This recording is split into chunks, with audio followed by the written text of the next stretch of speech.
NIA তদন্ত চেয়ে হাইকোর্টে শুভেন্দু অধিকারীর আবেদনের দিনে মুর্শিদাবাদে অশান্তির ঘটনায় বিশেষ তদন্তকারী দল গঠন করেছে রাজ্য পুলিশ। অতিরিক্ত পুলিশ সুপারের নেতৃত্বে গঠিত এই বিশেষ তদন্তকারী দলে রয়েছেন 9 জন অফিসার। অ্যাডিশনাল এসপির পাশাপাশি এই টিমে 3 জন ডেপুটি সুপার এবং 6 জন ইন্সপেক্টর রয়েছেন। রাজ্য পুলিশ, জেলা পুলিশের পাশাপাশি এই টিমে এসটিএফ, সিআইডি এবং রাজ্যের গোয়েন্দা দপ্তরের সদস্যরা রয়েছেন, যারা মুর্শিদাবাদের সাম্প্রতিক হিংসার তদন্ত করবেন। অন্যদিকে শুভেন্দু অধিকারী দাবি করেছেন, এনআইএ তদন্ত হলে আসল তথ্য সামনে আসবে। রাজ্য সরকারকেও পার্টি হওয়ার কথা বলেছেন।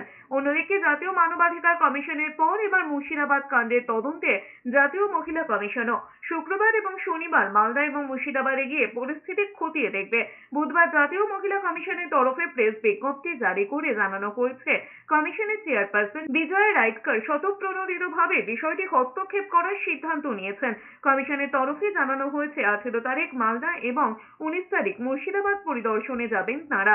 যে মহিলারা ঘর ছাড়া হয়েছেন মালদার পার্লালপুরে গিয়ে আশ্রয় নিয়েছেন, জাতীয় মহিলা কমিশনের প্রতিনিধিরা তাদের সঙ্গে কথা বলবেন। মালদার জেলা শাসক এবং পুলিশ সুপারের সঙ্গেও কথা বলবেন তারা।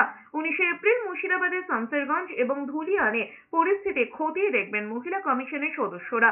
কথা বলবেন মুর্শিদাবাদের জেলা শাসক এবং পুলিশ সুপারের সঙ্গে।